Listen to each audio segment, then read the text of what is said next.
Obrigada pelo convite, por estar cá, por voltar aqui à casa que também me acolheu. Eu vou falar um bocadinho do meu projeto e, por consequência, do tijolo burro e do forno à inglesa. Na verdade, o tijolo burro acaba por ser um meio para um fim, porque o objetivo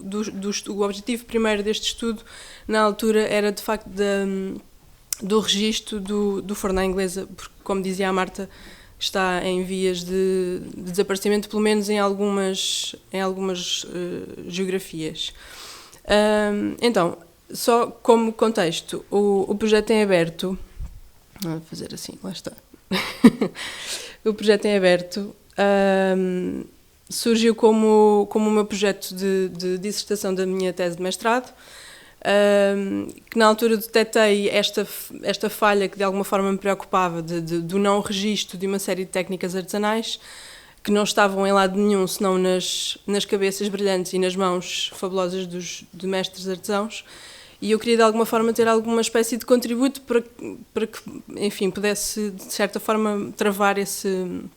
desaparecimento ou esse potencial desaparecimento. Então o que eu na altura decidi fazer foi uma espécie de fórmula de ação que se focava literalmente num padrão de ações que eu teria que seguir de norte a sul de Portugal. A ideia era eu ir a um sítio pessoalmente, acreditando na lógica de que de facto só aprendendo as coisas e estar com as mãos na massa é que aprendemos, portanto teria que cumprir sempre este propósito do estar no local a aprender com os mestres. Com essa aprendizagem, dependendo se a técnica se proporcionaria a isso ou não, desenhar um novo objeto. Em alguns casos faz sentido, outros nem tanto, porque a preservação e o registro acima de tudo é o mais importante. Ou seja, nesse objeto estaria implícita a colocação da técnica aprendida, e depois, acima de tudo, e o mais importante é que toda essa aprendizagem que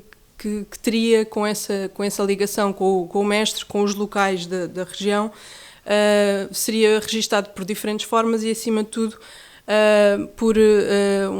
os guias, portanto os desdobráveis do projeto em aberto, que se criam como uma espécie de uma cadência de publicações em coleção que garantiriam que está escrito, está registado e está de alguma forma para a história, enfim.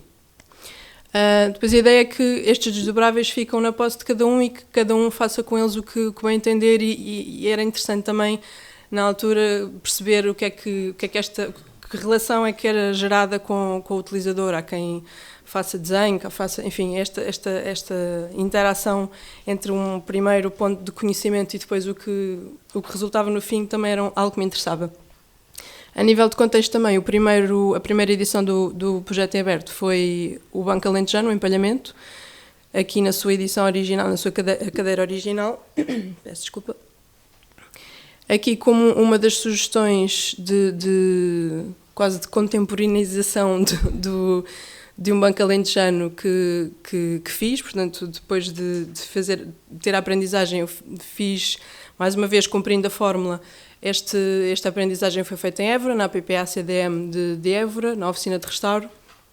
e depois houve este processo de desenhar diferentes modelos de banco que pudessem receber esta técnica do empalhamento. E, acima de tudo, mais importante do que qualquer banco, o objeto no projeto em aberto é, de facto, o desdobrável, em que no interior tenho todo o passo a passo como fazer, neste caso, o banco sugerido e, acima de tudo, o empalhamento. Por fim, o objetivo é que sirva também para chegar ao máximo número de pessoas possíveis interessadas, por diferentes formas de divulgação. Neste caso, isto era um vídeo que enfim, o PowerPoint não funcionava, tem que ser em PDF, e o PDF não assume o vídeo, mas foi uma das transmissões interessantes deste primeiro número, que foi um workshop na Faculdade de Belas Artes, em que o primeiro ano de design de equipamento acabou por estar todo ele a empalhar banquinhos como exercício de design de equipamento, que foi muito interessante. Agora, mais especificamente ao que nos traz cá, o tijolo burro e o forno à inglesa, para mim esta relação começou Esta feliz relação começou em 2013, quando tive a oportunidade de integrar o programa de residências artísticas das oficinas do convento, as novas formas, em que me propus, lá está, mais uma vez, a repetir esta fórmula de ir ao local, aprender com os locais, com os mestres e com todas as pessoas que tinham este conhecimento tão importante, e a partir daí documentar, acima de tudo, documentar essa informação. Portanto, primeiro, aprender. Foi possível graças ao apoio muito próximo de muitas pessoas, a incansável equipa das oficinas e do telheiro, e uma série de investigações na biblioteca, no arquivo, etc., onde foi possível encontrar registros muito interessantes de desenhos, de formas de tijolo e, acima de tudo, lá está para o meu objetivo primordial, de fornos à inglesa, desenhos do Vasco, que me ajudaram a começar a ter uma noção mais clara do que é que seria isto do forno à inglesa, porque o conhecimento, lá está, até ter as mãos na massa, o conhecimento é sempre muito vago, muito disperso, e daí também acredito a importância de registar e de escrever. Aqui mais um desenho do que seria o forno à inglesa. Depois, um dos seguintes passos, e que foi muito importante para a compreensão deste processo, foi conhecer o mestre Bernardino Cantanhede, que esteve aqui há pouco, mas infelizmente não pôde ficar, que na região é a última pessoa que sabe fazer fornos à inglesa. E eu tive o privilégio de fazer-lhe uma pequena entrevista, começar a perceber o que é que pressupunha este trabalho, e foi com base nestas conversas que fomos tendo, nestas experimentações de construções de pequenos fornos à inglesa, que foi conseguindo perceber do que é que se tratava, e foi de facto um privilégio da minha parte poder ser este elo de comunicação entre estas folhas que depois poderão ter a oportunidade de ver e o mestre Bernardino. Fazendo parte ainda deste processo do conhecer, aprender in loco, passei algum tempo aqui no telheiro com a Mafalda, que muito generosamente me foi ensinando as várias fases do processo de produção de tijolo burro, como a Tânia dizia, feito todo o processo de forma bastante artesanal. Pelo menos à data, se não me engano, a única parte que diferia do que o mestre me dizia, do que era feito à altura, era a questão a parte do amassar do barro, que tinha alguma ajuda já mecanizada, porque de resto todo o processo é altamente artesanal. E aqui temos registadas as várias fases da produção do tijolo, portanto a preparação da eira, com a areia e com o rodo para que fique suficientemente compacta e plana para receber depois o tijolo, e os diferentes locais de preparação, portanto o barreiro, os utensílios de trabalho que deverão permanecer molhados, as formas de madeira, como víamos também na apresentação anterior, os diferentes utensílios, a selha também, que é um elemento constante de acompanhamento do trabalho da produção de tijolo, os rodos, e depois quase que cronologicamente por fases o que é que o processo implicaria, portanto a recolha do barro, depois o derregar e o amassar o barro, fazer com que ele fique suficientemente úmido e em pasta para que depois possa ser amassado, como aqui o Gil mostrava. E depois aqui a concepção propriamente dita dos tijolos em forma de madeira, de 2 unidades, aqui numa simulação do que é que seria o início de carreiras de tijolo burro na eira. E aqui, mais especificamente, eu tenho normalmente cuidado e atenção a que necessito deste registro muito detalhado, quase do movimento, porque é uma das coisas que eu quero conseguir captar e passar para o papel, que não é necessariamente muito fácil, mas esta questão da expressividade do movimento, que não é fácil de transmitir se não de facto fazendo, mas eu recordo-me ao ver as fotografias e ao fazer os desenhos do interior, recordo-me de ver alguns movimentos muito específicos que a Mafalda faz, que faziam toda a diferença, e eu percebi que se desenhasse aquilo daquela forma, faria toda a diferença se eventualmente de facto alguém pegar no desdobrável e o fizer e tentar fazer o tijolo, porque se não fizer aquele movimento a coisa não vai funcionar de igual forma. Então eu procuro fazer um registro bastante denso, depois de editar, para conseguir fazer depois o trabalho final de compilação de informação. Este será o aspecto da eira quase completa, com os tijolos muito frescos. De seguida seria a fase de cantear o tijolo, que à época seria a única tarefa feita pela mulher, portanto a equipa no telheiro ou acima de tudo na feitura do forno à inglesa, segundo informações que na altura recolhi junto do mestre, seria entre 6 e 7 pessoas, todos eles homens, e à partida haveria uma mulher que seria responsável por esta tarefa, cantear, de tirar as barbelas e as pequenas deformações do tijolo e preparar a comida e mantê-la quente para os trabalhadores depois na sua pausa de almoço. E depois aqui, por fim, o processo de secagem em castelos para que seja acelerado e consiga ter um maior rendimento do processo. Neste caso em específico, a minha adaptação, a minha criação do objeto, enfim, foi por questões muito práticas, porque de facto para chegar ao propósito final de perceber o que era isto do forno à inglesa, eu tinha que o fazer. E por uma série de constrangimentos logísticos e muito práticos, pensei que seria a forma mais realista de o fazer, seria fazê-lo numa versão simplificada em miniatura, porque um forno à inglesa funcional, digamos assim, eram estruturas bastante grandes. Parecer-se-ia, creio, quase como uma pequena habitação em que levava 9.500 tijolos, por aí. E então optei por fazer uma espécie de um forno à inglesa em miniatura para que conseguisse perceber de facto como é que ele funcionava. Ou seja, aprendi primeiro este processo de passo a passo como fazer o tijolo com uma falda e depois tentei perceber como é que eu poderia replicar para fazer tijolo em miniatura, para fazer um forno em miniatura. Fiz estas experiências de formas em que tem este sistema de pés expulsores, porque a pasta era demasiado plástica para conseguir expulsar da forma em formato tão pequenino, que funcionou relativamente médio. E depois o resultado final acabou por ser uma solução muito mais simples, em que uma pequena moldura acabava por fazer 6 tijolos,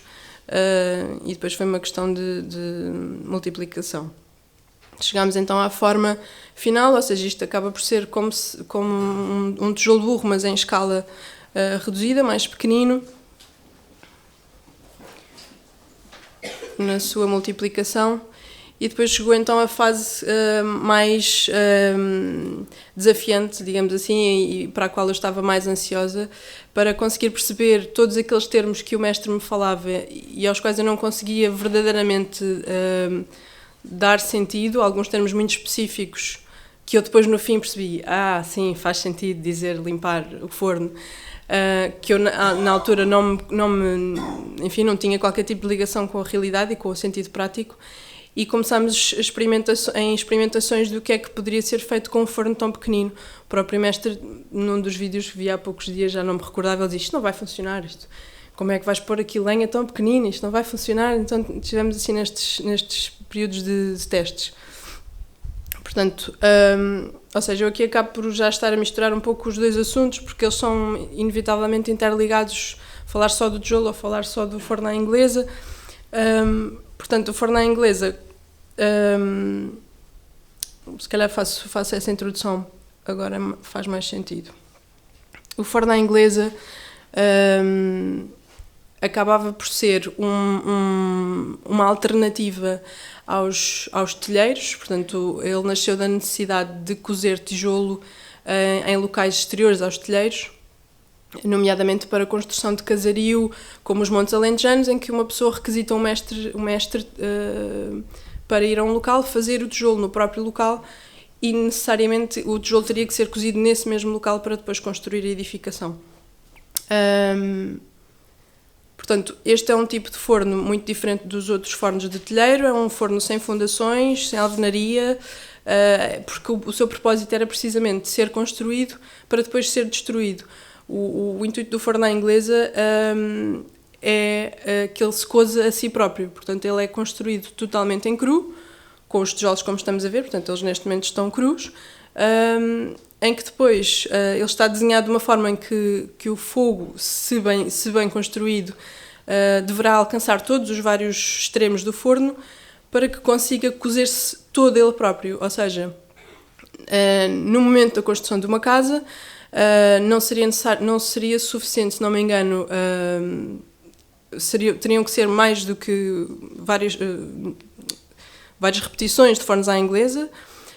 ou seja, era a construção deste corpo cheio de tijolos dentro para se cozerem, em que depois tiramos o conteúdo e voltamos a pôr mais tijolo cru por dentro, voltamos as paredes ao contrário, porque as paredes necessariamente vão ficar meias cozidas, portanto a parte de dentro fica cozida, a de fora não cozida, e este processo poderia ser repetido até termos tijolo suficiente para fazer o que necessitaríamos. Como vemos aqui, este tipo de forno ele tem muitos níveis de diferentes tipos de composição relativamente complexas, que de facto têm que ser bem coordenadas, bem trabalhadas, porque pode comprometer totalmente o funcionamento do forno. Inclusivamente, vamos ver mais à frente, o forno final, portanto a queima final. Houve uma zona que, em teoria, não deverá ter chegado, enfim, deve ter havido uma questão que ficou comprometida ali aquela estrutura e o fogo não chega tão bem a um extremo e compromete a cozedura de uma série de tijolos. Aqui vemos um outro nível de construção, já com as portas. É importante dizer que os fornos à inglesa deveriam ser construídos em locais planos, idealmente, com as portas de nascente a poente, e a sua planta poderia variar de quadrangular para retangular, dependendo se teria 2 portas ou 3 portas, ou seja, 2 caldeiras ou 3 caldeiras. Portanto, estas portas, eu creio que a seguir conseguimos ver melhor. Ou melhor, aqui vemos mal. Aqui junto da mão do mestre seria o equivalente a uma porta que vai dar àquela, portanto desta para aquela é uma mesma caldeira, ou seja, isto será o caso de um forno de planta quadrangular. Onde é que está?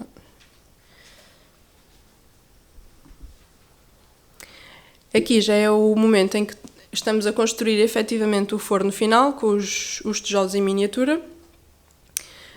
Foi um forno de planta quadrangular com duas portas. Aqui neste local improvisado, porque na altura a chuva não permitia que fosse de outra forma.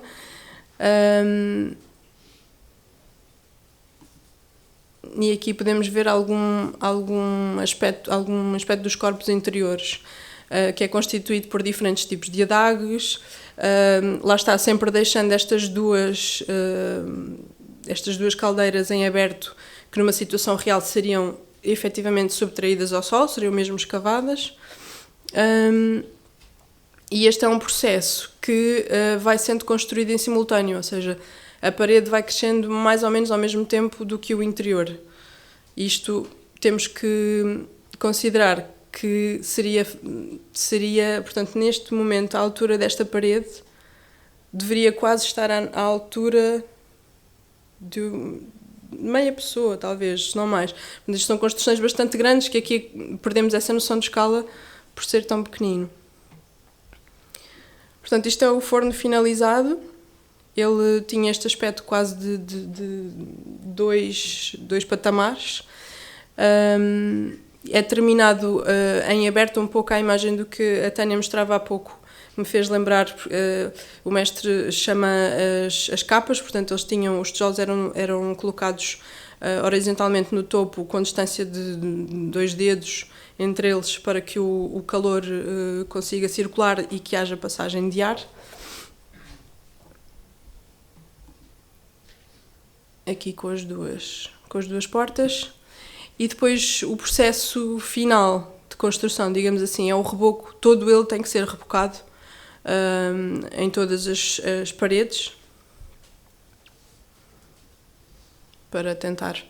manter o calor e que não haja fugas, à exceção do topo, naturalmente, que fica em aberto.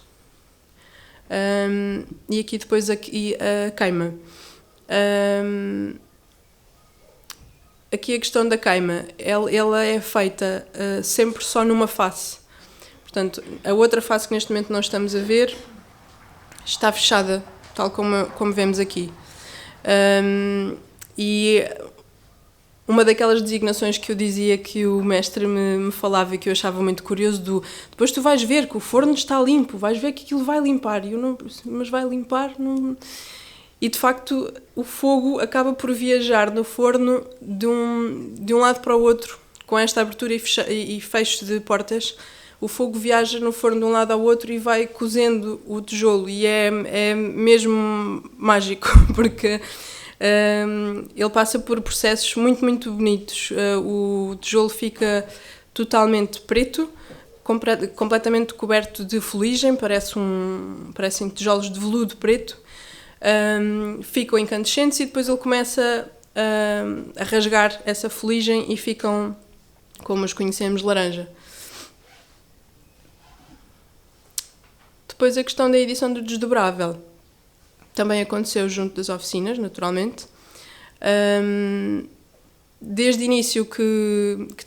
tinha-me proposto a que pelo menos as primeiras edições do desdobrável sejam sempre em serigrafia, uma questão quase simbólica de numeração do objeto, que é o objeto do projeto. E aqui um pouco do processo do registro da serigrafia. Portanto, com este trabalho de diálogo e de partilha e de investigação junto de todos, e em particular do mestre e também da Mafalda, foi possível torná-lo em registro físico, em 2 edições, portanto, uma dedicada ao tijolo burro e uma dedicada ao forno à inglesa. É importante referir, ainda assim, que a edição do forno à inglesa foi particularmente difícil de transpor em palavras, porque eu percebi que, à medida que a cada teste que fazíamos do forno, era sempre um pouco diferente. E estas instruções não poderão ser levadas à letra na medida em que cada forno é de facto um forno. E as soluções poderão ter que ser